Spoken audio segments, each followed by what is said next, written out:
Bien, pues vamos a seguir hablando ahora del calor y en particular el tema central de este video es formas de transferencia del calor. Bueno, hemos ya definido en el video anterior qué es el calor. Lo repetimos, es una transferencia de energía que se da o se presenta cuando tenemos dos cuerpos o sistemas con diferente temperatura y que fluye siempre de los cuerpos de mayor a los cuerpos de menor temperatura. Pero ¿cómo se da este proceso? ¿Cómo es posible que el calor fluya? ¿Cuál es el mecanismo, verdad? Bueno, la verdad es que esto fue algo que pues se entendió hasta recientemente, bueno, entre comillas recientemente, no tiene tanto tiempo. Anteriormente predominaba una idea que actualmente conocemos como la teoría del calórico. Sí, entonces, ¿en qué consistía esta idea? Consistía en lo siguiente, se decía que entre, digamos, las sustancias que constituyen o que conforman a un cuerpo, había una que se llamaba calórico y que los cuerpos que tienen mayor temperatura es porque tienen mayor calórico y los que tienen menor temperatura, pues obviamente tienen menor calórico. Ya hemos visto que desde el punto de vista de la teoría cinética de la materia, más bien esto tiene que ver, en el caso de un cuerpo sólido, que tiene que ver con una medida de la energía cinética promedio de las partículas, es decir, qué tan rápido vibran.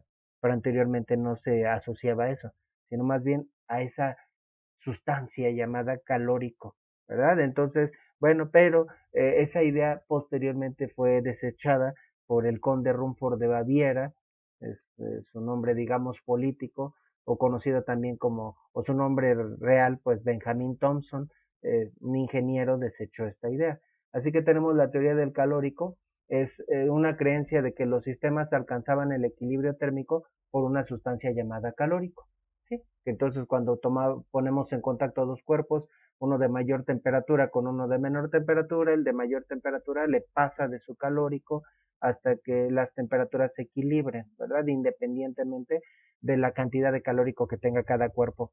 Bueno, en realidad podríamos decir que lo que tienen los cuerpos es más bien la energía interna que ya definimos. Entonces, de alguna manera había cierta lógica en la idea, habían ciertas situaciones que no eran tan diferentes de lo que creemos actualmente. Por ejemplo, que son los cuerpos de mayor temperatura los que le pasan algo a los cuerpos de menor temperatura. Es el calor lo que se transfiere, ¿verdad? Pero bueno, en realidad no es por esa sustancia. Entonces, ¿cómo determinó este ingeniero que en realidad no podía ser por esa sustancia que se transfería? Bueno, pues él lo determinó de una manera que actualmente podríamos hacer o notar cualquiera de nosotros en nuestra casa. ¿Sí? ¿Cómo? Bueno, si tú utilizas un taladro, ¿verdad? Y entonces pues haces un agujero en una pared, notarás que después de utilizar el taladro la broca está considerablemente caliente. No lo vayas a hacer, no la vayas a tocar, ¿verdad? Porque te vas a quemar. Bueno, también aquí podemos hacer una pausa, porque ya dijimos que al transferir calor un cuerpo al otro en el video anterior, decíamos que esto hace que uno disminuya su energía interna y el otro aumente su energía interna, ¿verdad? Eso, el calor, digamos que es un mecanismo a través del cual los cuerpos, digamos, varían su energía interna. Sin embargo, hay diferentes formas de aumentar la energía interna de un cuerpo. No solamente es a través de calor, sino también haciendo trabajo sobre el sistema. Y entonces ya nos vamos adentrando a la termodinámica, ¿no? Pero ¿cómo podemos hacer trabajo? ¿Cómo se hace real trabajo? De muchas maneras diferentes, ¿no? Por ejemplo, pensemos en un clip que doblamos y desdoblamos. Bueno, si lo has hecho, llega un punto en el que se rompe el clip, pero aparte en la parte donde se corta especialmente el clip, ahí notaremos que está caliente. Entonces, bueno, podemos ver que al doblar y desdoblar ese clip nosotros estuvimos suministrando calor sobre ese sistema, aumentando su energía interna. Otra forma también, por ejemplo, si pones una moneda encima de un pedazo de madera, y bueno, y esto lo menciono del pedazo de madera porque por la transferencia del calor, si no, no se notaría el calor, la energía que va aumentando la moneda, pues tiende a disiparla rápidamente. Entonces, bueno, la madera es un material aislante, ¿no? Entonces, esto lo vamos a mencionar más adelante. Entonces, si le damos de martillazos a esa moneda repetidas veces, notaremos después de cierto tiempo que la moneda estará tibia, tal vez un poco caliente. Es otra forma de aumentar su energía interna. Estamos haciendo trabajo sobre el sistema. En el caso de un gas, al comprimirlo, ¿verdad? Se hace trabajo sobre ese sistema. Y por eso, por ejemplo, si has utilizado una bomba para inflar balones, en la parte de abajo, que es donde se comprime el gas, en la parte de abajo notarás que está caliente, ¿verdad? Entonces hay diferentes maneras de aumentar la energía interna. Entonces, bueno, si tú utilizas un taladro, la broca va a estar caliente, no por transferencia de calor, sino más bien por trabajo. Ahí hubo trabajo mecánico. Esto lo notó también el conde Rumford de Baviera o Benjamin Thompson, debido a que era un ingeniero militar y supervisaba la construcción de cañones, y entonces en los cañones pues se hacían barrenos, digamos, el orificio donde se pone la bala pues se trabajaba para que quedara bien hecho, ahí con un taladro especial se tallaba, y él notaba que esto se calentaba muchísimo, incluso tenían que echarle cubetadas de agua para que la broca no se desgastara. Por ejemplo, cuando se utiliza una broca en un material muy duro, luego se le suele echar agua, porque si no por el mismo calor se desgasta, se va más rápido la broca, ¿no? Entonces, Benjamin Thompson razonó, y en ese caso, ¿quién transfirió calórico a quién? ¿Cómo estaba la broca antes de ser utilizada? ¿Cómo estaba el cañón antes de utilizarlo? En el caso actual, ¿cómo estaba la pared? ¿Cómo estaba la broca? Ninguno de los dos cuerpos estaba caliente, así que no hubo forma de que un cuerpo le transfiriera calórico al otro. Entonces, con ese razonamiento, pues él desechó esa idea, ¿verdad? De que la transferencia de calor se debía al calórico. Entonces la pregunta sigue ahí latente. Entonces, ¿cómo se da la transferencia de calor? Dos cuerpos en contacto, diferentes temperaturas, después de un tiempo alcanzan el equilibrio térmico. ¿Cómo es el proceso? Bueno, por otro lado, antiguamente se consideraba que el calor era una cosa completamente diferente a la energía. La energía es una cosa, el calor es otra cosa. Por eso, eh, por eso en realidad se utilizaban unidades distintas para definir el calor, distintas de la energía. Sin embargo, estamos hablando de lo mismo. El calor también es una forma de energía. Posteriormente, James Prescott Joule estableció una equivalencia entre el calor y el trabajo con un experimento que vamos a mencionar más adelante. Y a esa simple equivalencia, me voy a adelantar, la equivalencia entre calorías que se utilizaban antiguamente para medir el calor, y joules, que son las unidades tradicionales de energía. Una simple equivalencia se le llama equivalente mecánico del calor. ¿Y por qué hasta recibir un nombre especial, una simple equivalencia? Bueno, porque también al mismo tiempo con esta equivalencia se estableció que el calor también es una forma de energía y que se puede medir en las mismas unidades que la energía, pero las unidades originales de calor persisten hasta la actualidad, y seguro que las has oído mencionar, por lo menos en algún campo, en el de la nutrición, ¿verdad? ¿A cuáles unidad nos estamos refiriendo? Bueno, a continuación pongo las unidades de calor, ¿verdad? Entonces, en realidad, pues las únicas unidades de energía deberían ser los joules, pero bueno, por cuestiones históricas tenemos diferentes unidades. Entonces tenemos la caloría. ¿Cómo se define la caloría? Es la cantidad de calor necesaria para elevar la temperatura de 1 gramo de agua en 1 grado Celsius. ¿Sí? El calor, la energía, pues, que necesita 1 gramo de agua para incrementar su temperatura a 1 grado Celsius, que puede ser a través de calor o puede ser a través de trabajo, como hemos mencionado, ¿verdad? Y tiene que ser 1 gramo de agua, no podría ser 1 gramo de oro, 1 gramo de mercurio, no, ¿verdad? La energía que incrementa la temperatura de 1 gramo de agua a 1 gramo Celsius no incrementaría o produciría un incremento de la misma temperatura de otra sustancia. Eso nos lleva a otro concepto que vamos a ver posteriormente, que es el calor específico, ¿verdad? Bueno, la caloría, la verdad es que es una cantidad de calor muy pequeña. Por eso se suele utilizar también la kilocaloría. Entonces la kilocaloría se representa, más bien, pues así como 1 kilogramo, 1 kilojoule, 1 kilobyte, etcétera. El prefijo kilo se refiere a 1000, simple y sencillamente 1000 gramos, 1000 joules, 1000 bytes. Pues una kilocaloría son 1000 calorías. Entonces, ¿qué harían esas 1000 calorías? Si una sola caloría incrementa la temperatura de 1 gramo de agua 1 grado Celsius, una kilocaloría podría incrementar la temperatura de 1 kilogramo de agua 1 grado Celsius, ¿verdad? Por eso la definición. Por otro lado, en el sistema inglés, bueno, es una unidad de calor cuya definición es muy parecida a la caloría o kilocaloría, pero referida a las unidades que se manejan en el sistema inglés, en dicho sistema, es el BTU o la unidad térmica británica. ¿Cómo se define? Puedes notar que la definición es muy parecida. Cantidad de calor necesaria para elevar la temperatura, pero en el sistema inglés no se maneja ni el gramo ni el kilogramo, entonces sería de 1 libra de agua 1 grado Fahrenheit. E incluso, pues ahí en el enunciado podemos encontrar la equivalencia. Un BTU equivale a 252 calorías.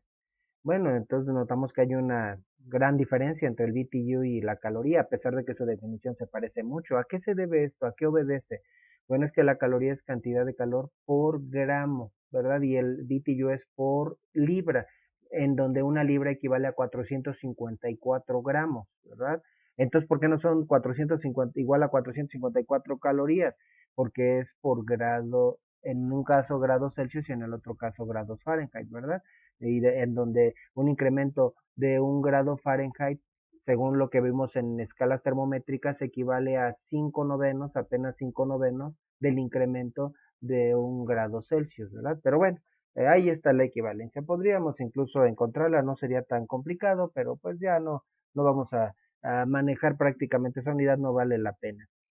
Bueno, como habíamos mencionado, estas unidades también son utilizadas, por ejemplo, en el campo de la nutrición y entonces podemos ver que el contenido energético, la energía que aporta un cierto alimento, un cierto producto alimenticio, eh, se, se, se expresa como contenido energético, así dicen, ¿verdad?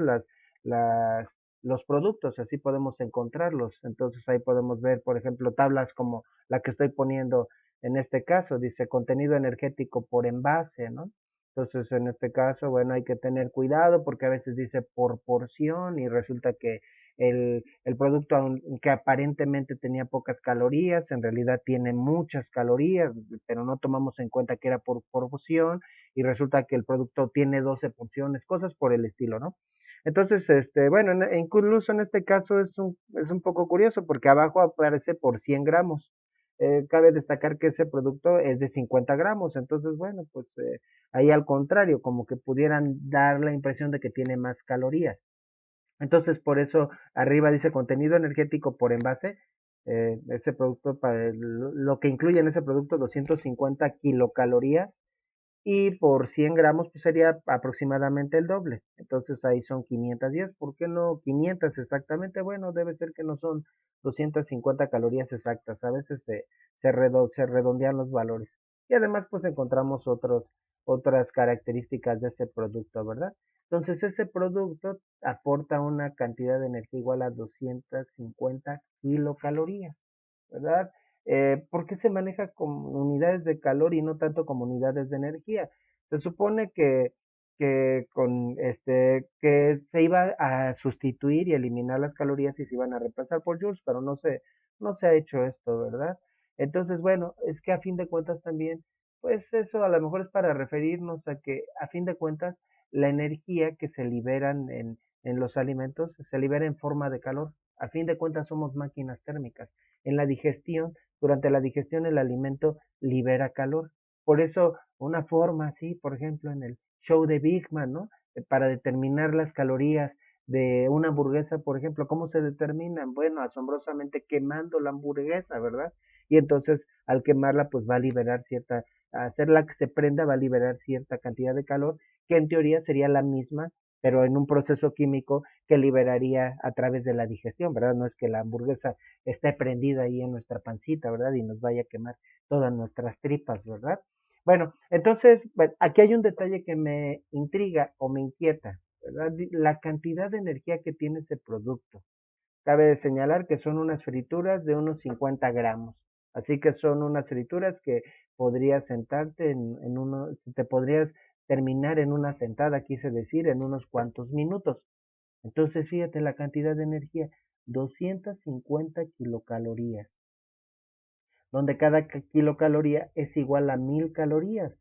Esto quiere decir que ese producto, esas frituras tendrían 250,000 calorías. ¿Y por qué digo que me inquieta, me intriga esto? Porque según tal vez tú has escuchado, los nutriólogos, la dieta del ser humano debe ser de unas 2000 calorías diarias. 2000, dije bien. En promedio, depende del peso, etcétera, otros factores, ¿no? Pero en promedio la dieta debe ser de unas 2000 calorías.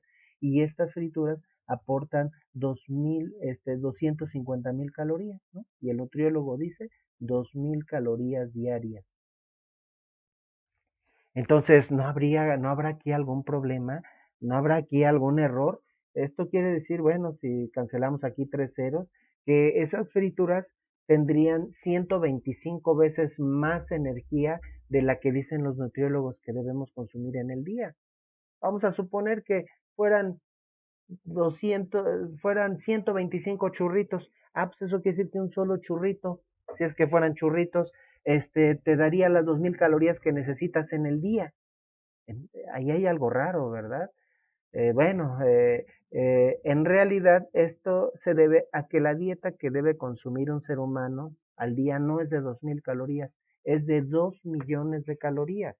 Ah, bueno, eso ya nos tranquiliza un poco, ¿verdad? 2 millones de calorías. Entonces, bueno, aquí la pregunta sería, ¿y por qué dicen los nutriólogos que la dieta debe ser de 2000, de 2000 calorías y en realidad es de 2 millones? Es que, bueno, a alguien, y podemos decir que de manera incorrecta, se le ocurrió la idea de inventar otras unidades que se llaman también calorías. ¿A qué estamos jugando? Puedes decir, sí, pero calorías con C mayúscula. Entonces, dado que la cantidad de energía que debemos consumir al día es muy grande, a alguien se le ocurrió decir que una caloría con C mayúscula equivale a 1000 calorías con C minúscula. Cuando desde el punto de vista de la física, ¿cómo se debió haber manejado esto más bien? 1000 calorías equivalen a una kilocaloría. Y decir que la dieta del ser humano debe ser de 2000 kilocalorías, ¿verdad? Bueno, se supone que la caloría con C mayúscula ya se había indicado que tenía que desaparecer para que no hubieran estas confusiones, porque como que calorías con C mayúscula y C minúscula, por eso aquí en la definición de calorías tal vez ya lo habías notado, ¿verdad? Que la kilocaloría también se le representa con cal o caloría con C mayúscula. Y de hecho, como mencionaba, se tendría que haber ya eliminado, pero todavía podemos encontrar algunos productos en donde encontramos la caloría con C mayúscula, ¿no? Por ejemplo, ahorita te presento una tabla en donde viene la caloría con C mayúscula. Aquí podemos ver, por ejemplo, ¿verdad? Que este otro producto tiene 143 calorías con C mayúscula. Bueno, eso ya lo podemos comparar. De esas son de las que debemos consumir 2000 calorías. Bueno, entonces ya podemos ver, podemos sacar una proporción, 2000 entre 143 o al revés, 143 entre 2000, pues ese producto tendría aproximadamente el 7%, ¿sí? Pero aquí es donde entra en juego este detalle que les mencionaba, ¿sí? Pero este producto tiene 11 eh, porciones, ¿verdad? Entonces hay que tener cuidado con la energía que se consume. Y bueno, en realidad pues, la energía siempre viene la equivalencia en kilojoules y aquí viene la equivalencia. Una caloría equivale a 4.186 joules, una kilocaloría o una caloría con C mayúscula equivale a 4186 joules. Entonces estas 143 calorías, para encontrar su equivalencia en kilojoules, tendríamos que multiplicarlas por 4.186. Vamos a hacerlo por pura curiosidad, por 4186, porque son kilocalorías, ¿verdad? Serían 598,598 joules, ya redondeado a tres cifras significativas, 599 kilojoules, ¿verdad? Entonces, bueno, ya así podemos ahí ver cómo se aplica la equivalencia entre ambos valores. Debemos tener cuidado en la alimentación, aunque esto realmente me estoy desviando del tema y es un breviario cultural porque pues podemos estar consumiendo más calorías de las que pensamos por esta cuestión de las porciones por envase, ¿verdad? Y nos podemos llegar a encontrar cosas hasta absurdas, como la que voy a poner a continuación, pero que es 100%, como se dice coloquialmente, es 100% real, no fake. Podemos encontrar productos como el siguiente, que este producto, ¿verdad? Que se ve un poco grasoso y no muy nutritivo, dice que aporta 0 calorías. Oh, está genial. Sí, pero dice una porción de 0 gramos. Sí, por supuesto que si no comes de ese producto no te va a aportar ninguna caloría, ¿verdad? Entonces podemos encontrar cosas como de ese tipo, ¿verdad? Bueno, entonces ahora, ¿cómo encontró James Prescott Joule la equivalencia entre la caloría y, y entre la caloría y los joules, ¿verdad? Y que llegó a la conclusión de que el calor es otra forma de energía a través de un experimento. Un experimento como el siguiente que vamos a simplificar bastante. Imagina que tenemos un sistema como el que se muestra en la figura. ¿Sí? Te lo explico porque tal vez no se entiende nada. Tenemos un frasco, ¿verdad? Y en ese frasco, en la tapa, le hemos acoplado un sistema que está formado por unas aspas, ¿sí? Unas aspas que giran. Ahí en el interior tengo 100 gramos de agua y arriba en la parte superior tenemos una polea en la que enrollamos un hilo. Luego ese hilo pasa a través de una segunda polea y de la cual cuelga un cierto peso. Bueno, como ya dijimos, una forma de aumentar la energía interna de ese sistema es o suministrando calor o haciendo trabajo. En este caso, a medida que baje ese peso de 200 gramos, bueno, ese peso va a hacer que giren las aspas por cómo está hecho el sistema y toda esa energía pues la va a transferir a ese sistema de 100 gramos de agua. La verdad es que a lo mejor uno consideraría que al agitar el agua se enfriaría por la situación siguiente. ¿Qué hacemos cuando queremos enfriar la sopita si está muy caliente? Lo que hacemos es agitarla, ¿verdad? Entonces, en realidad eso enfriaría o calentaría. En este caso estamos hablando de un sistema aislado. Consideramos que el sistema está aislado. En el caso de la sopa caliente, lo que hacemos al airear la sopa es ponerla en contacto con el ambiente que está menos caliente, que está más frío, y eso hace que disminuya su temperatura. En este caso, la temperatura de esa masa de agua disminuiría, no aumentaría. Pero la verdad es que si hacemos este experimento, lo repetimos solamente una vez, entonces la verdad es que el aumento de temperatura sería imperceptible. Tendríamos que repetir la operación muchas veces. Por ejemplo, subir el peso y volverlo a dejar caer. Digamos que en cada intento lo dejamos caer 50 centímetros. Bueno, ya podemos ahí ligarlo con otro concepto que hemos visto previamente. No es tan complicado. Ese objeto al descender va a perder energía potencial y esa energía potencial va a terminar parando en términos generales dentro del agua. La fórmula de energía potencial, que aquí estamos dando un salto a otro tema, es igual a la masa por la gravedad por la altura. Entonces, ¿cuánta energía potencial perdería esa masa al descender 50 centímetros? Si hacemos la operación, sería masa, aquí tiene que estar en kilogramos, 0.2 kilogramos, esos son los 200 gramos en kilogramos. La gravedad, vamos a considerar su valor habitual, 9.8 metros sobre segundo al cuadrado, y la altura 50 centímetros, que también tiene que estar en metros. Esto sería por 0.5 metros. Si revisas el tema de trabajo, energía y potencia, bueno, podrás ver ahí que esa combinación de unidades se expresan como joules. Y si hacemos esa operación, el resultado sería 0.98, 0.98 joules. La verdad es que es una cantidad de energía muy baja, ¿verdad? De hecho, vamos a comprobarlo, 0.2 por 9.8 por 0.5, sí, 0.98 joules. Por eso, esa cantidad de energía que vamos a considerar que termina parando íntegramente dentro del agua en forma de trabajo, realmente no incrementaría su temperatura. Digamos que para que el incremento de temperatura sea apreciable, vamos a repetir este experimento 1000 veces. ¿Sí? Entonces aquí le ponemos por 1000 veces.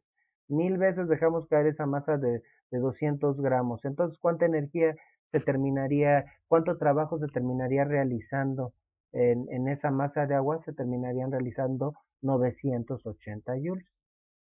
Estamos haciendo un experimento hipotético, ¿verdad? Esto lo podríamos hacer en un laboratorio. Digamos que después de hacer todo ese trabajo, ese experimento, repetirlo 1000 veces, el incremento de temperatura de esa masa de agua, que vamos a expresarlo así, es de 2.34 grados Celsius. Casualmente, 2.34 grados Celsius.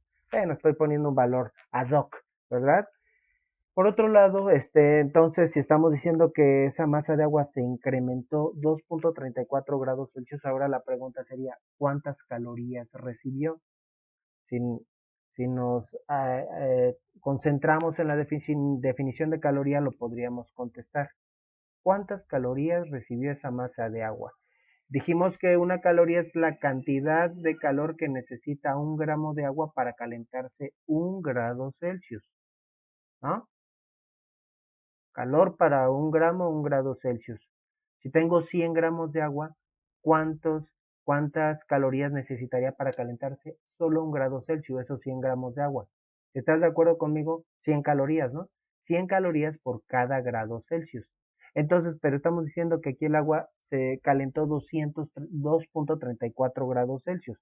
Por lo tanto, entonces esa masa de agua tuvo que haber recibido 234 calorías. Bueno, en realidad no recibió calor, pero pues más bien se hizo un trabajo de 234 calorías sobre él, ¿verdad? Entonces, ya de aquí podríamos encontrar la equivalencia. Entonces, podríamos encontrar que 234 calorías equivalen a 980 joules y simple y sencillamente hacemos una regla de 3. Entonces, si 234 calorías equivalen a 980 joules, entonces, ¿a cuánto equivale una caloría? Entonces, solo tendríamos que dividir el 980 entre 2.34, ¿verdad? Ya habíamos puesto el valor así para que diera, ¿no? Entre 2.34, el resultado eh, entre 234. 980 entre 234 es 4.188. Vamos a dejarlo en 4.19 calorías, ¿verdad? Que bueno, la verdad es que no nos dio el 4.186, si nos da el 4.188. La verdad es que ya en un experimento ya quisiéramos que nos diera ese valor, ya nos daríamos por bien servidos, porque no toda la energía va a parar en el agua, entonces hay disipación de la energía, entonces hay que hacer este experimento bajo condiciones controladas. Bueno, también depende del profesor, en algunos libros se maneja el equivalente mecánico de calor como 4.2, redondeándolo a dos cifras significativas, 4.2 joules por calorías, en otros, bueno, 4.19, pero se considera que, bueno, si redondeamos a tres cifras significativas, el valor típico es de 4.186 joules por caloría. Bueno, pues finalmente ya encontramos, ya hablamos de cómo hizo James Prescott Joule el experimento para encontrar el equivalente mecánico entre calor y energía. Pero todavía no hemos contestado esa pregunta que planteamos desde el principio de este video. ¿Y cómo se da el proceso de transferencia de calor entre dos cuerpos en contacto? Sí, tenemos una varilla a 20 grados Celsius en contacto con un lingote a 50 grados Celsius, el de 50 grados se va a enfriar, el de 20 se va a calentar hasta que lleguen a una temperatura de equilibrio. ¿Cómo es ese proceso? Bueno, ya dijimos que anteriormente se consideraba que era una sustancia, el calórico. En realidad, en este caso, dos cuerpos que están en contacto, el proceso se debería simple y sencillamente a choques entre partículas. A nivel microscópico, ¿qué significa? Vamos a, así como decimos ya los que ya estamos un poquito grandes, vamos a hablar de bulto, vamos a poner aquí un ejemplo. Supongamos que tenemos dos bloques, un bloque que tiene cada uno una respectiva masa, pero un bloque está a 20 grados Celsius y el otro bloque está a 50 grados Celsius. En un medio aislado, solo hay transferencia de energía entre ambos bloques, no hay transferencia con los alrededores, que sería un poquito complicado de controlar ese asunto, ¿verdad? Entonces, la pregunta sería, bueno, estos dos bloques van a llegar a una temperatura de equilibrio, digamos 25, ¿por qué no? o no tiene que ser la temperatura que está justo a la mitad, 35 grados Celsius, como ya lo habíamos dicho anteriormente. ¿Por qué no 48, no? Esto va a depender de las masas y de los materiales. ¿Cómo es el proceso? ¿Qué significa o qué diferencia habría entre, a nivel microscópico, entre el bloque que está a 20 grados Celsius y el que está a 50 grados Celsius? La forma o sí, el modo de agitación de sus partículas, según la teoría cinética de la materia, ¿verdad? El cuerpo en el que las partículas están, en el que está a 20 grados Celsius, sus partículas vibran pero más lentamente, mientras que el que está a 50 grados Celsius, sus partículas vibran más rápidamente, se mueven con más velocidad. Entonces, en los choques, al entrar en contacto esos dos cuerpos, las partículas adyacentes van a empezar a chocar entre sí, y de tal manera que las que tienen más energía cinética les van a transferir su energía cinética a las que tienen menos. ¿Y esto qué va a producir como resultado? Si las partículas del cuerpo que está más caliente pierden energía cinética, van a reducir su velocidad, su modo de vibración, y las otras van a aumentar su modo de vibración hasta que ambas se queden vibrando, digamos, al mismo ritmo, vamos a decirlo así. Y esto ocurriría cuando ya estén en el equilibrio térmico, y esto a nivel macroscópico se va a reflejar en que el de 50 grados Celsius va a disminuir su temperatura y el de 20 grados Celsius va a aumentar su temperatura. Sin embargo, todo ese proceso que acabo de describir solamente, solamente tendría que ver con una forma de conducción de calor.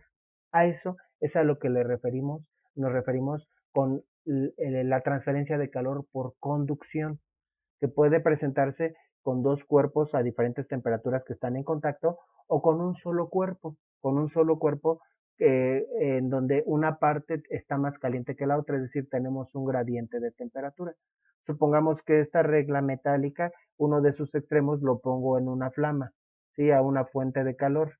Entonces las partículas que están en esa parte se calentarían más, vibrarían más rápido que las que están adyacentes a ella, ¿verdad? Entonces va a ir transfiriendo esa vibración. En el caso de un metal, además, hay otro mecanismo, los electrones, que no se presentan en otro tipo de material. Los electrones se pueden mover libremente en un material metálico, y toda esa energía que contienen se van a liberar. En donde está muy caliente el cuerpo, los electrones se van a liberar y se van a movilizar hacia una región donde haya menos energía, transfiriendo toda esa energía, ¿verdad? Entonces, eh, por eso se le llama conducción, porque el calor como que va avanzando, se va transfiriendo gradualmente a través de un material, ¿verdad? Entonces, ¿cómo podríamos definir la conducción? Bueno, es una forma en la que se transfiere el calor, una forma de transferencia, una de tres que vamos a analizar, que se debe al choque entre partículas adyacentes, en donde las partículas no se mueven, solo están vibrando y están colisionando entre sí. Vamos a poner aquí la definición. Como ya habíamos mencionado, existen tres formas de propagación o transferencia de calor. La primera es la conducción. Se debe a choques entre electrones y átomos, partículas, podemos decir en términos generales, a través del medio material, en donde el medio no se mueve. Esa sería la diferencia. Lo bien que un objeto sólido conduzca el calor depende del enlace dentro de su estructura atómica o molecular, y esto nos permite distinguir dos tipos de materiales, los materiales conductores y los materiales aislantes, ¿verdad? Y es fácil de encontrar si un material, determinar si un material es conductor o aislante. Por ejemplo, si yo pongo esta regla en la flama, como había dicho anteriormente, pues me voy a tarde o temprano me voy a quemar si es que la estoy sujetando con mi mano, que el calor se va a ir transfiriendo, se va a conducir a través de este material, ¿verdad? Hasta llegar a mi mano. Pero ¿qué hay si fuera un pedazo de madera? Puede ser que un extremo esté ardiendo, esté prendido, y del otro lado, con toda confianza y tranquilidad, lo sujeto porque sé que no me voy a quemar. La madera es un material aislante, ¿verdad? ¿Por qué los metales son buenos conductores del calor? La razón es la misma por la que son buenos conductores de la electricidad. Dice el siguiente párrafo: los sólidos formados por átomos con electrones externos sueltos o libres conducen bien el calor, y la electricidad también. Y eso es precisamente lo que caracteriza a los metales. Sí, esa es la característica, los electrones se mueven libremente. Por eso los metales tienen, bueno, los metales tienen los electrones externos más sueltos que se liberan para conducir energía por colisiones a través del metal, por lo que son excelentes conductores del calor y de la electricidad. Y ahí tenemos ejemplos de buenos conductores. Cabe señalar que el mejor conductor de la electricidad no tiene por qué ser el mejor conductor del calor, ¿verdad? Entonces ahí tenemos buenos conductores del calor, la plata, el cobre, el aluminio, el hierro, son metales, aunque hablando de conductores de la electricidad, pues los mejores conductores de la electricidad son el platino, el, el oro, el cobre, bueno, pero en ambos casos son tanto buenos conductores de la electricidad como del calor. En cuanto a malos conductores del calor, bueno, pues, se nos pueden ocurrir muchas cosas si nos atenemos a esa explicación que había dado, que si los aislantes, es otra forma de llamarle a los malos conductores, son aquellos en los cuales un extremo puede estar muy caliente y en el otro extremo ni nos enteramos, pues piensa en cosas que podrían estar prendidas de un lado y en el otro lado no te enteras, muchísimos, ¿no? Podríamos hacer también un rollo de cartón, de papel, ¿verdad? La lana, las telas, por ejemplo, el corcho, etcétera, etcétera, son malos conductores del calor. Por ejemplo, el aire será mal conductor o será un buen conductor o será aislante el aire. La verdad es que el aire es mal conductor del calor, ¿sí? Y la muestra, podemos poner varios ejemplos. La muestra es que el aire que nos rodea, en prácticamente en términos generales, tiene menos temperatura que nuestro cuerpo, entonces todo el tiempo estamos transfiriendo calor al ambiente, ¿verdad? Pero también esto tiene que ver, el que sea mal conductor tiene que ver con la rapidez con la que transfiere la energía. Por cierto, eso también nos lleva a la sensación de frío y calor. Ah, casi lo olvidaba. Y ya podemos contestar esa pregunta que ya habíamos planteado desde hace ya varios videos, ¿no? O por lo menos en el video anterior. Si pensemos en el siguiente ejemplo, si tenemos un martillo, ¿verdad?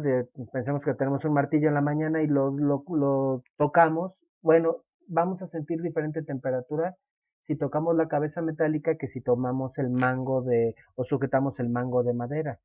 Si se siente más fría la cabeza, quiere decir que está frío el material, que está más frío que el mango, no. Realmente están a la misma temperatura, están en contacto con el ambiente. Si les ponemos un termómetro a ambas partes, vamos a notar que marca la misma temperatura el termómetro. Entonces, ¿por qué se siente más fría la cabeza que el mango? Porque es mejor conductor del calor. Así que la sensación de frío o calor no tiene que ver solamente con la temperatura del cuerpo, sino también con qué tan buen conductor o mal conductor del calor es, ¿verdad? Ya podemos contestar esa pregunta que se había planteado desde antes. Entonces, estábamos hablando del aire. El aire es un material aislante.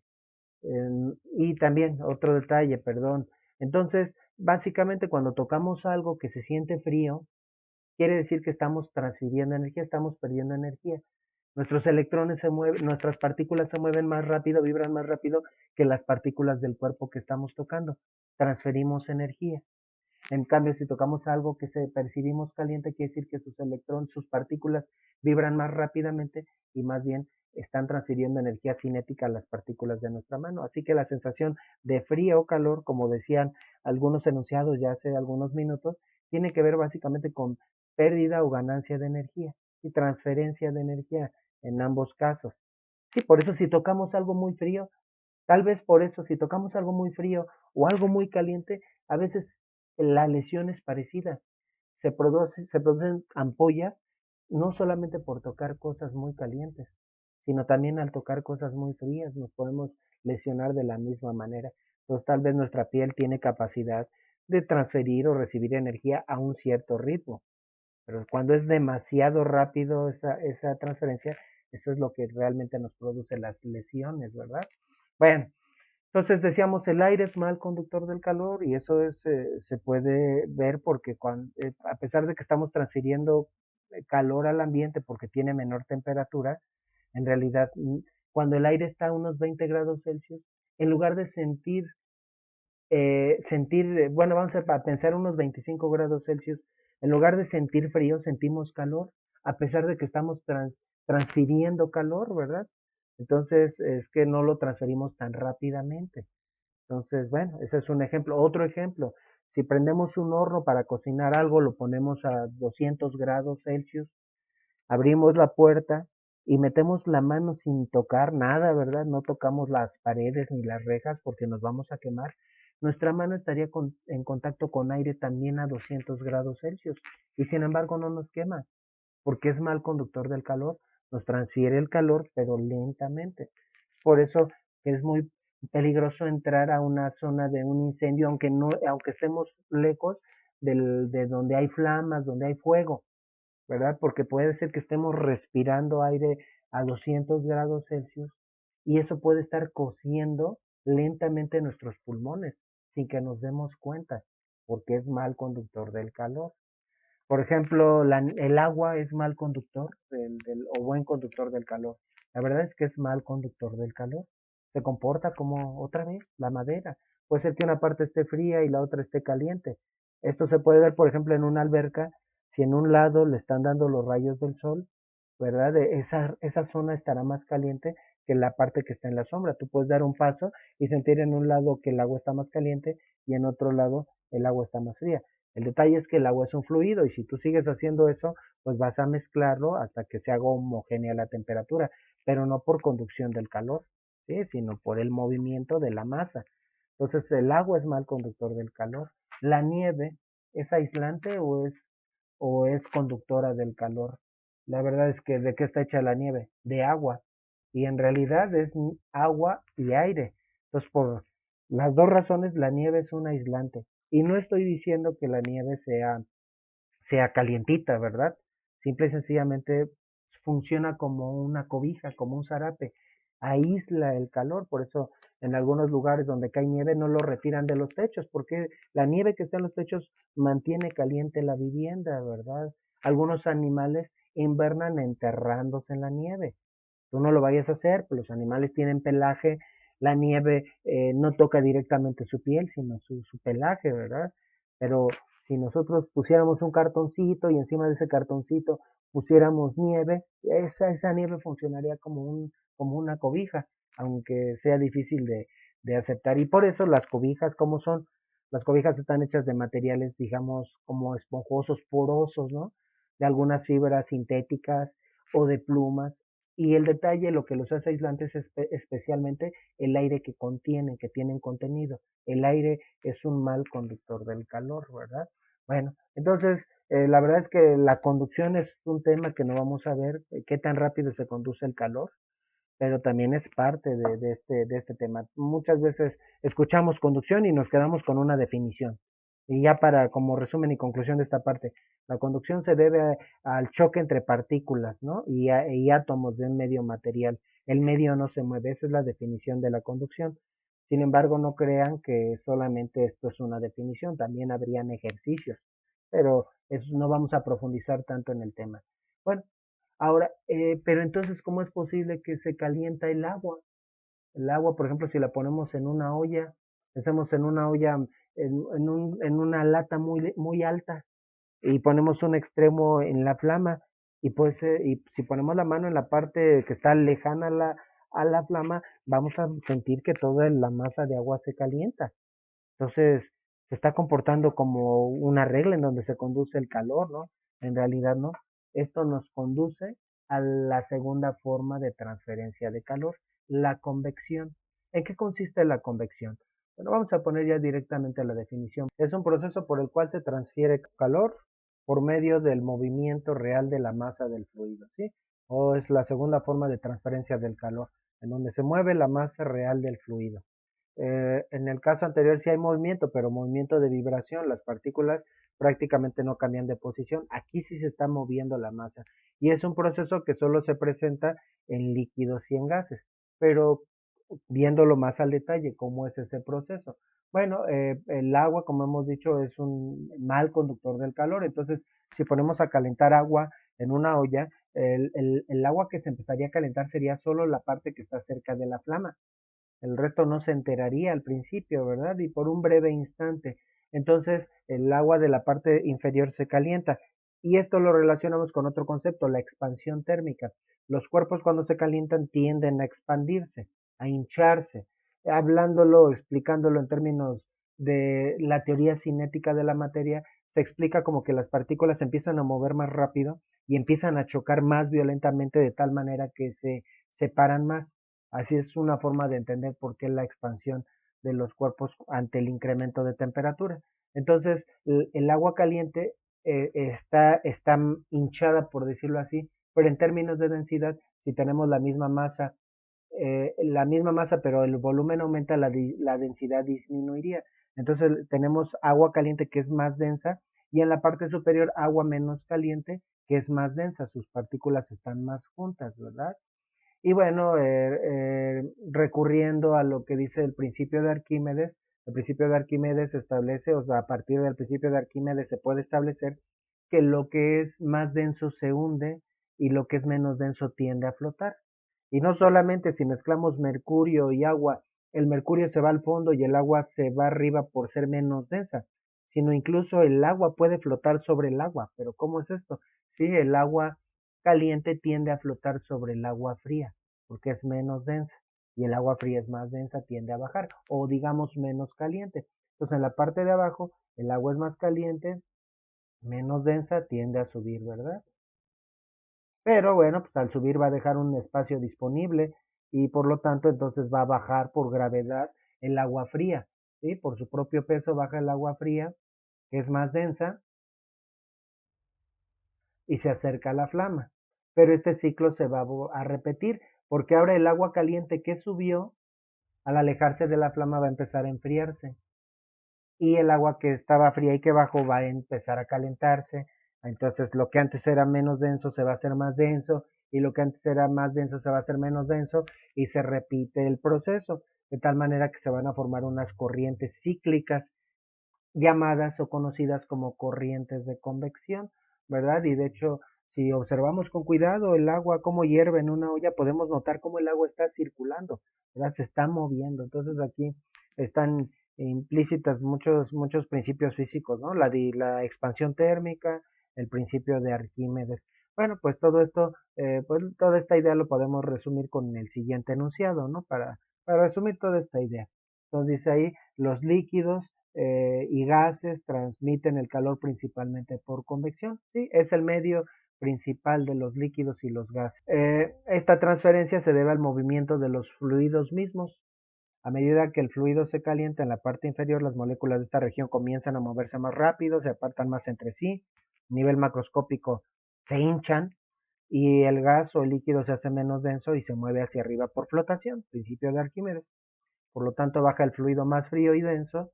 De este modo se forman corrientes de convección que mantienen agitado el fluido a medida que se calienta.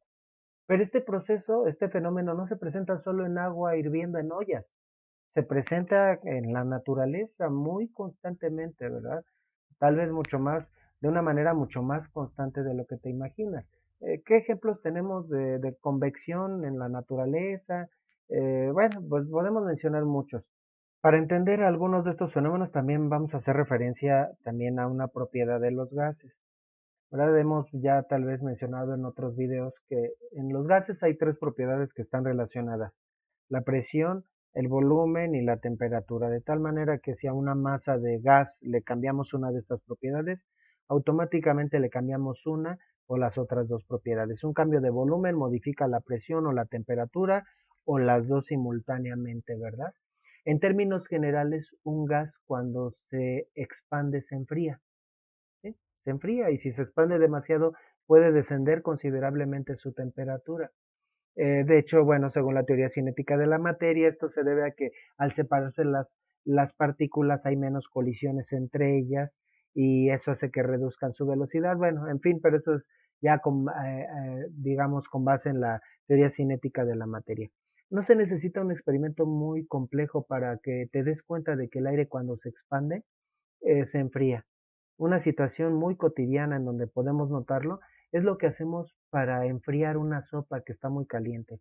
Habíamos dicho hace ratito que bueno, lo que hacemos es airear la sopa, ¿no? La agitamos, la levantamos y la dejamos caer. Pero otra forma tal vez más usual es que, ¿haciendo qué? Soplándole a la sopa. ¿verdad? Pero realmente el aire que exhalamos no es tan fresco como para enfriar la sopa.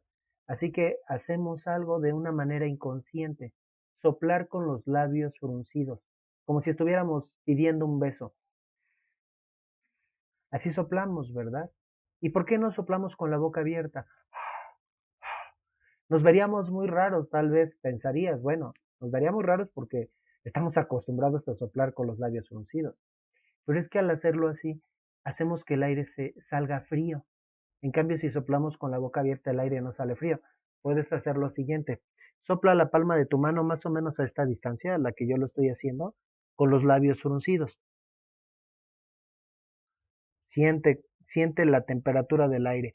Es más, podemos variar la distancia, ¿verdad? Pero ahora sopla la palma de tu mano otra vez más o menos a esta distancia con la boca abierta. ¿Notaste?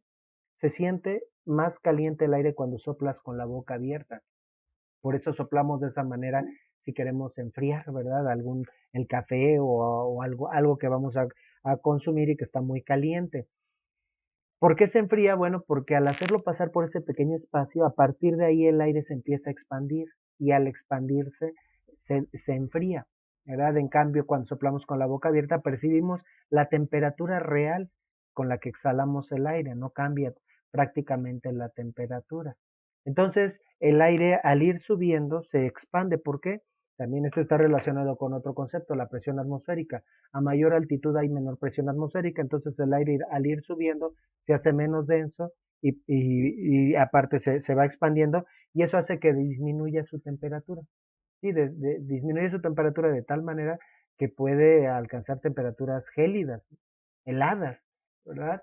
Y esta es la razón por la que, pues, en las partes altas están más frías que las partes bajas. Tal vez de niño o niña te preguntabas, cosa que yo sí hacía, tal vez, no creo que sea el único niño o niña que se lo haya preguntado, ¿por qué la punta de las montañas que está más cerca del sol está más fría que digamos las costas que están más lejanas al sol? ¿No debería ser al revés? La verdad es que la diferencia de altura entre la montaña más alta, el Everest, y el nivel del mar es despreciable comparados con los 150 millones de kilómetros que nos separan del Sol. Prácticamente están a la misma distancia. La razón es que la atmósfera se calienta de abajo hacia arriba. Sí, los rayos del Sol atraviesan prácticamente la atmósfera sin calentarla. Se calienta la superficie y es la superficie la que calienta la atmósfera. Pero entonces el aire que está cerca de la superficie al calentarse se hincha, se expande, tiende a subir y al ir subiéndose y al seguirse expandiendo por la baja de presión atmosférica se empieza a enfriar. De tal manera que llega helado a la punta de las montañas y por eso se ven así, ¿verdad? Llenas de nieve o cosas por el estilo, así las solemos dibujar. Entonces, esto es algo que hay que tomar en cuenta. Entonces, ahí hay corrientes convectivas, simple y sencillamente en las corrientes de aire, en términos generales en las corrientes de aire. Por ejemplo, también en un edificio muy alto suelen haber corrientes de aire. Por ejemplo, si hay zonas en donde está la sombra y zonas donde está dando los rayos del sol, eso produce una diferencia de presiones y se producen corrientes, ¿verdad? Ventiscas en general. Las corrientes de aire, bueno, además se deben a otro factor, ¿no? La fuerza de Coriolis debido al movimiento de rotación del planeta, pero también en gran medida debido a las corrientes convectivas. Bueno, resumimos esas ideas con este enunciado, ¿verdad? En la naturaleza se presentan frecuentemente corrientes de convección en distintos fenómenos. Dice el enunciado, por ejemplo, las corrientes de convección que se forman en la atmósfera afectan al clima, también se presentan en la brisa marina y probablemente los temblores se deban a corrientes de convección en el interior de la Tierra. Todo esto ya lo habíamos explicado. Eh, También aquí estamos en una explicación de que el aire a medida que se expande se enfría y esa es una forma de entenderlo. Las moléculas de una región de aire que se expande chocan con más frecuencia. Aquí en realidad sería con menos frecuencia que este, con moléculas que se alejan, perdón. Sí tiene razón, las moléculas de una región de aire que se expande chocan con más frecuencia con moléculas que se alejan que con las moléculas que se acercan, porque todo se está alejando, por lo que sus rapideces tienden a disminuir en lugar de aumentar, ¿sí? Tiene que ver con movimiento relativo. El aire que sube se expande porque hay menos presión atmosférica. A medida que se expande, se enfría. En cambio, cuando el aire se contrae, bueno, pues entonces tendríamos moléculas que se alejan chocando con moléculas que se acercan. Entonces las colisiones serían más intensas, aumentando la temperatura. Es una forma de entender, ¿verdad? Porque el gas que se expande se enfría y el que se contrae se calienta. Hemos estado mencionando las corrientes, perdón, la brisa marina. Entonces, bueno, ahí podemos tener una imagen para darnos una idea de en qué consiste la brisa marina. Tal vez has ido a la playa, notas que venden unos papalotes o cometas y que vuelan genial ahí en la playa. Te lo llevas a tu casa, aunque tienen alas muy pequeñas, algunas son forma de avioncito y no vuelan. Entonces uno dice, ¿por qué allá volaban con tanta facilidad? Ahí se aprovecha ese fenómeno que consiste en la brisa marina, que consiste en básicamente en una corriente de aire que generalmente viene del mar hacia la playa. Ahí hay una corriente, ¿verdad? Aunque también esa es la brisa diurna. En la noche hay brisa nocturna en donde se, digamos, invierte el sentido. Entonces el aire tiende a entrar hacia el mar, de la playa hacia el mar. Bueno, ¿a qué se debe esto? También, también hay muchos factores implicados. Por ejemplo, en primer lugar, tiene que ver con la conductividad. Tal vez tú te has dado cuenta cómo la arena tiende a calentarse mucho más que el agua, porque es mejor conductora del calor. El agua es mala conductora. Entonces, podemos entenderlo en términos sencillos. La arena está en el día, durante el día la arena está más caliente que el agua. Por eso que si a veces hemos querido caminar en la arena caliente sin sandalias, terminamos corriendo y parándonos en la toalla de un desconocido, ¿verdad? Porque usted puede estar sumamente caliente. Entonces, el aire que está encima de la arena tiende a subir. Entonces, produce una zona de vacío. Entonces, acuérdense que los líquidos y gases tienden a moverse donde hay más presión a donde hay menos presión. Por encima del mar, entonces hay más presión que por encima de la playa, entonces tiende a entrar una corriente hacia la playa, ¿verdad? Y entonces el aire sube, el aire que está sobre la arena tiende a subir. Entonces, por eso si prendiéramos una fogata o voláramos un papalote, un cometa durante el día, notaríamos que vuela hacia el lado de la arena siempre. Pero durante la noche se invierte la corriente. Como el agua es mala conductora del calor, o más propiamente dicho, tiene un calor específico alto, vamos a ver ese concepto después, el agua tiende a tanto a tardarse más o le cuesta más trabajo calentarse, como tarda más en enfriarse. Entonces durante la noche tiende a estar más templada, más cálida que la arena. Entonces la arena está más fría, el agua del mar está más caliente. Entonces ahora el aire tiende a subir, pero del lado del mar. Y entonces produce una zona de baja presión y el aire que está encima de la arena tiende a entrar, ¿verdad? Se invierte la corriente de convección.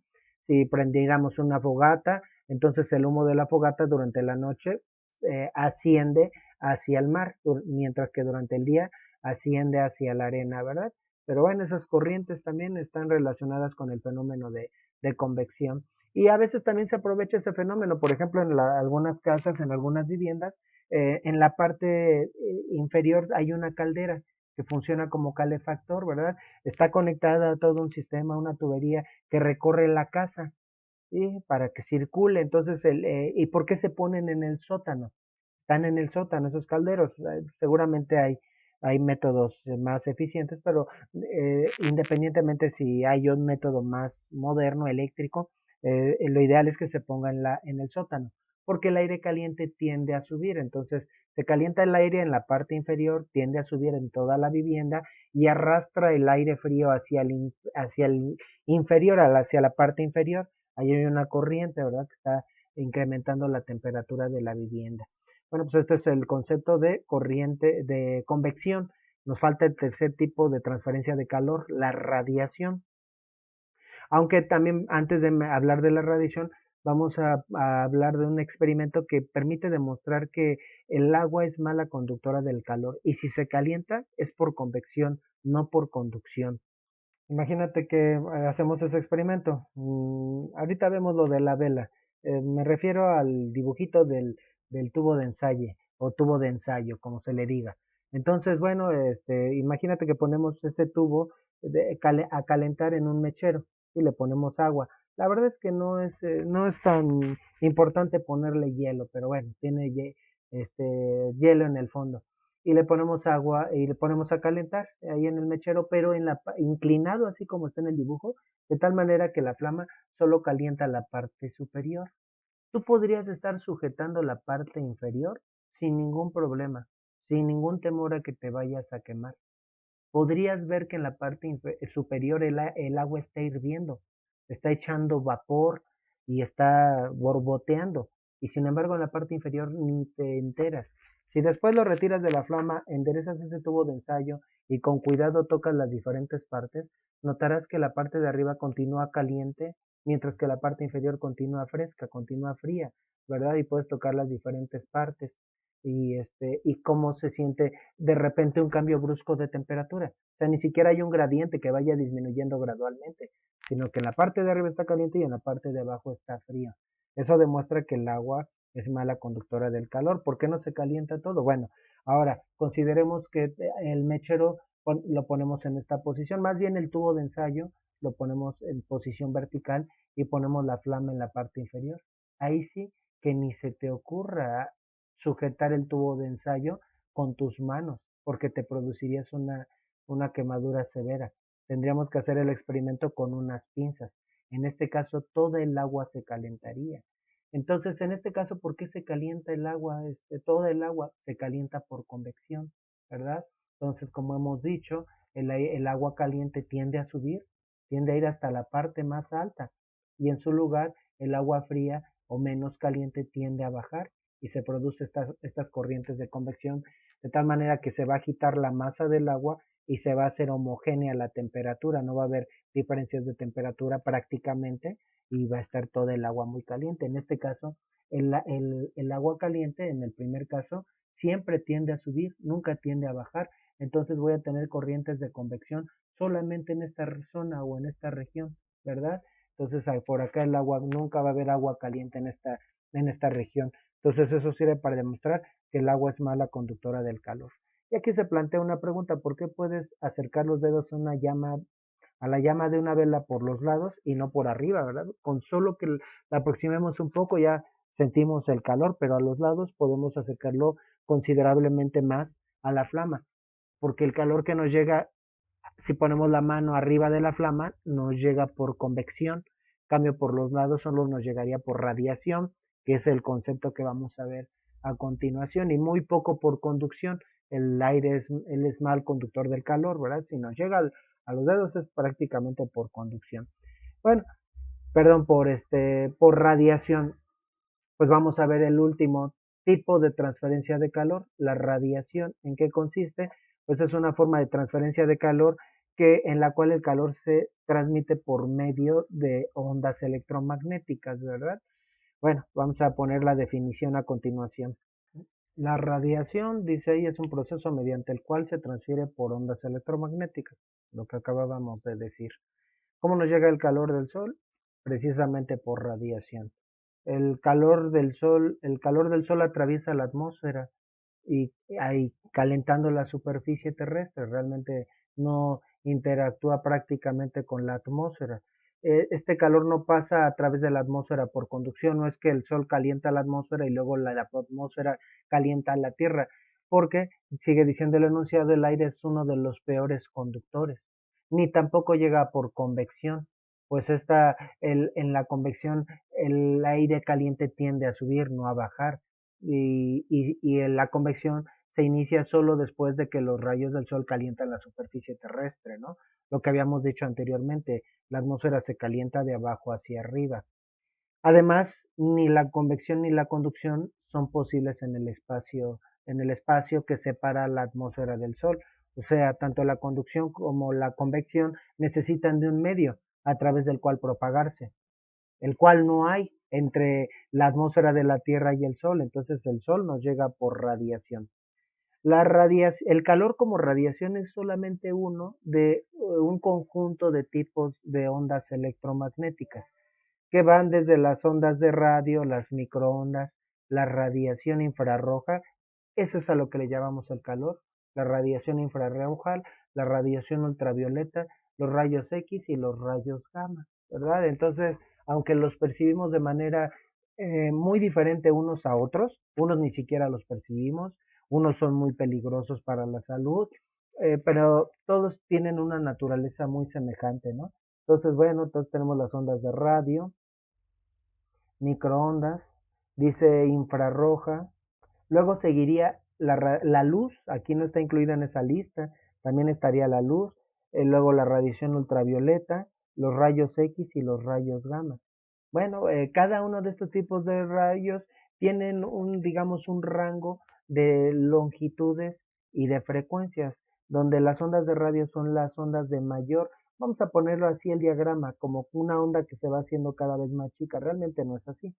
Cada tipo de radiación tiene una cierta longitud de onda. Aquí tenemos hacia la izquierda las ondas de mayor longitud de onda que se representa con la letra griega lambda y en este extremo tendríamos las ondas de menor longitud de onda. Eso las hace más penetrantes y por lo tanto más peligrosas, ¿verdad? Los rayos X y los rayos gamma se deben manejar con cuidado, son altamente cancerígenos, ¿verdad? Bueno, no, no se espanten a la hora de sacarse una radiografía, se consideran estos aspectos para que no tengan tanto riesgo, ¿verdad? Bueno, también estos son las ondas, entre mayor sea la longitud de onda, no me voy a explayar tanto en esto, es menor la frecuencia, qué tan rápido pasan las crestas y los valles, y estas ondas son las de mayor frecuencia, ¿verdad? Pasan más crestas y valles por segundo, dado que todas las ondas viajan igual de rápido.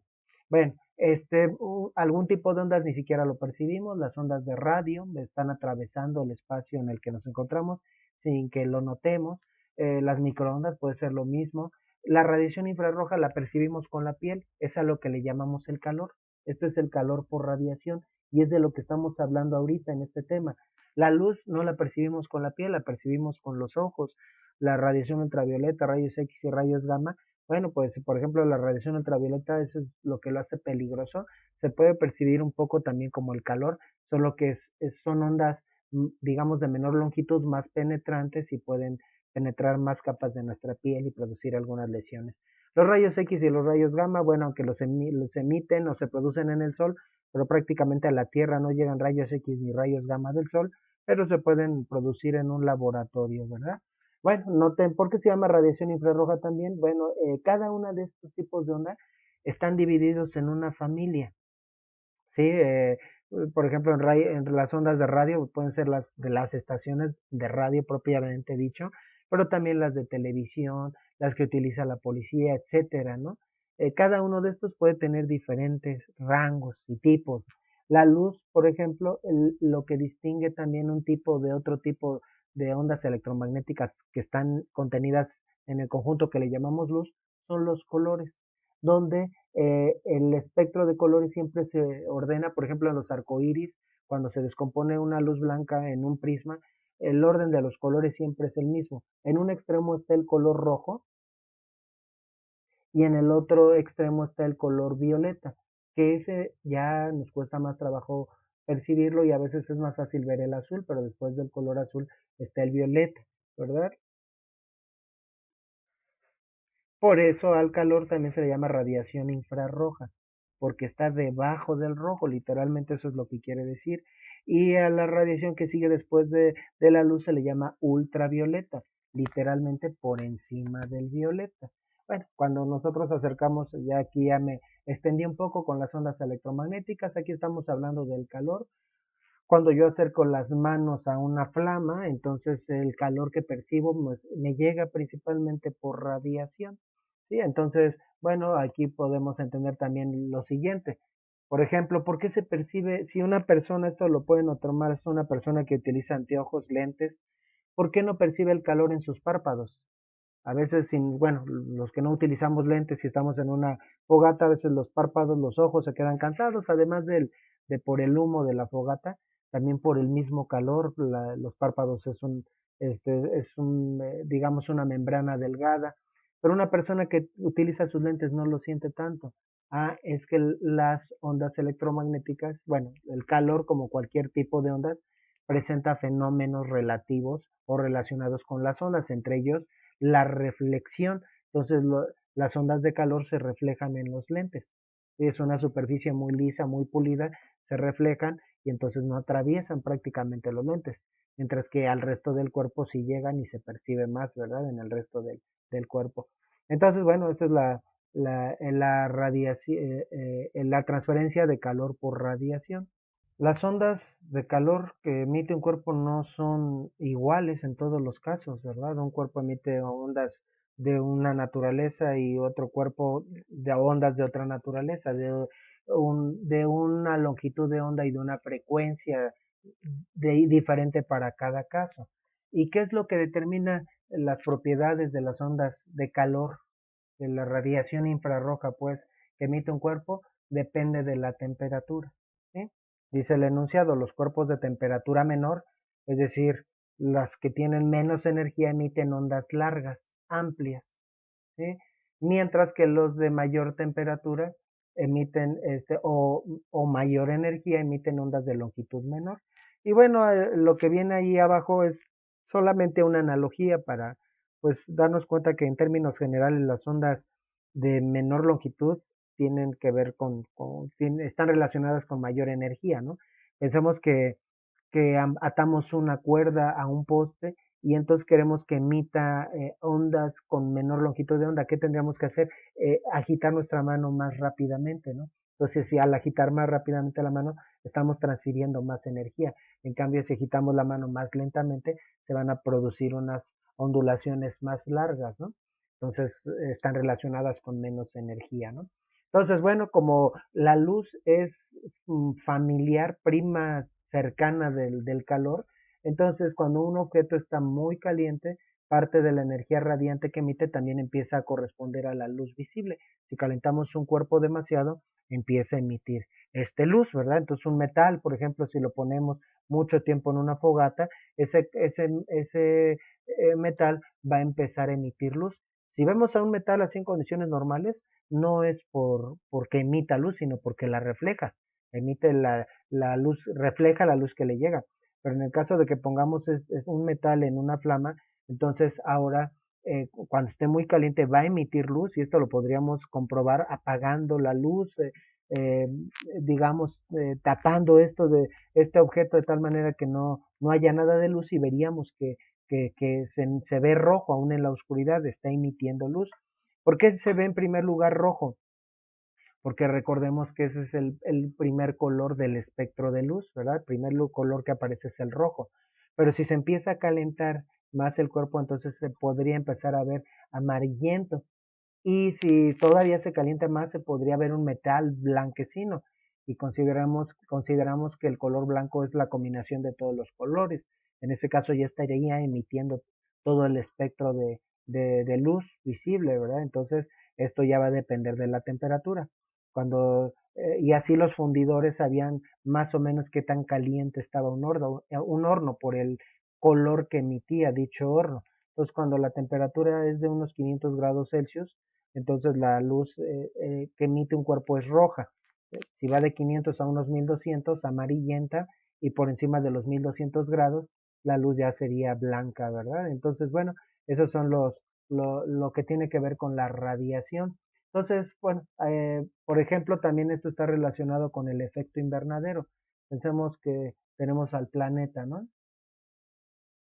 Vamos a poner aquí una esfera verde rápidamente. Ahora vamos a poner una esfera verde que representa la Tierra. El efecto invernadero, pregunta, ¿es algo positivo o algo negativo? Negativo, nota, el grosor aquí de la atmósfera está muy exagerado. La atmósfera es una capa muy delgada, tal vez el grosor de la línea ya sería más o menos comparable al grosor de la atmósfera. Preguntaba, ¿el efecto invernadero es algo bueno o es algo malo para el planeta? La verdad es que es algo bueno, es algo muy bueno, podemos decir, ¿verdad? ¿En qué consiste el efecto invernadero? Bueno, que las ondas de calor, ¿cómo serán las ondas de calor que emite el Sol comparadas con la que emite la Tierra? Estábamos analizando que un cuerpo entre mayor temperatura tenga, sus ondas son de menor longitud de onda, vamos a decirlo así, ondas más chicas, mientras que el cuerpo que tiene menor temperatura, sus ondas son más grandes. ¿Cómo serán las ondas que emite el Sol? Pues muy chiquititas, vamos a explicarlo de esa manera, ¿no? Mientras que las ondas que emite la Tierra, porque también tienen una cierta temperatura promedio, son ondas más amplias o largas, ¿no? Entonces el efecto invernadero consiste en que las ondas que provienen del Sol atraviesan la atmósfera prácticamente sin ningún problema. ¿Por qué? Porque sus ondas son muy chicas, ¿sí? Y llegan prácticamente de manera íntegra a la superficie terrestre, excepto la radiación ultravioleta, porque la radiación ultravioleta la detiene la capa de ozono. Bueno, pues entonces esa radiación que incide en la superficie terrestre, por digamos media superficie terrestre, eh, pues se va a emitir también, la Tierra va a emitir calor, ondas de calor, pero sus ondas de calor serían más amplias y esas ondas no atraviesan la Tierra. Entonces, el efecto invernadero consiste en que entran ondas pero de calor, pero no salen. Entonces, esto, por ejemplo, se presenta en los invernaderos, de ahí viene el nombre. Y lo puedes notar también en un coche. Si hay un coche estacionado ah, bajo los rayos del sol, bueno, cuando te metes ese coche está súper caliente, es una sensación muy desagradable, ¿verdad? ¿Por qué? Porque el calor del sol atraviesa los cristales sin ninguna dificultad, porque son ondas de calor de muy baja longitud, pero es entonces el interior del coche también va a emitir ondas de calor, pero muy amplias, que no pueden salir por el cristal, se quedan atrapadas. Pues la pregunta sería, ¿y por qué no se prende el coche si solo está entrando radiación y no está saliendo? Bueno, es que sale a través de los otros dos mecanismos, convección y conducción. Ese calor se va a ir transmitiendo por la carrocería, por las vestiduras de ese coche hasta que pues se va a emitir. Ya una vez que llega al exterior, entonces se empieza a emitir por radiación. La verdad es que el efecto invernadero lo que produce es que haya una temperatura de equilibrio. Esto va a ser este proceso se va a dar hasta que se equilibre la temperatura. Va a llegar un punto en el que realmente la cantidad de energía que entra es igual a la cantidad de energía que sale. Sin embargo, con un promedio de temperatura más elevado en el interior del coche, va a llegar a una temperatura máxima muy desagradable, pero de ahí no va a pasar. ¿Ya? Se van a equilibrar la radiación que entra con la que sale. En el caso de la Tierra también hay que tomar en cuenta la rotación del planeta, entonces durante la noche sigue emitiendo radiación y ¿verdad? Se va enfriando y durante el día se vuelve a calentar, pero digamos en resumen, el efecto invernadero produce que la temperatura promedio de la Tierra sea de unos 20 grados Celsius. Si no fuera por la atmósfera, la temperatura sería más extrema y además su temperatura promedio sería más baja. Entonces, ¿por qué luego asociamos este concepto efecto invernadero a algo negativo? No, lo que es negativo es el sobrecalentamiento global. Y esto se produce debido a la interacción humana, se producen muchos gases que se les conocen como gases de efecto invernadero. La atmósfera ya tiene sus propios gases, pero nosotros emitimos más gases, los gases de fábricas, y estos tienden a guardar más el calor, ¿verdad? Es como que nuestro planeta ya cuenta con su propio suétercito, el suéter que necesita para, para tener la temperatura a la que nosotros estamos adaptados, pero es como si además de ese suéter nosotros le pusiéramos chamarras y chamarras encima, ¿verdad? Y eso hace que la temperatura se incremente, ¿verdad? Pero el efecto invernadero en sí es un efecto, digamos, positivo y está relacionado con la transferencia de calor por radiación.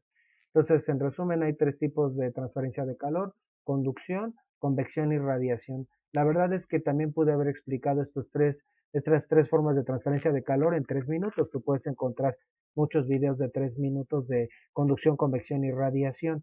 Créeme que aún, a pesar de lo extenso que fue este video, está resumido estas tres formas de transferencia de calor. Cada una de ellas da para profundizar muchísimo más y hay ejercicios, problemas involucrados en cada forma.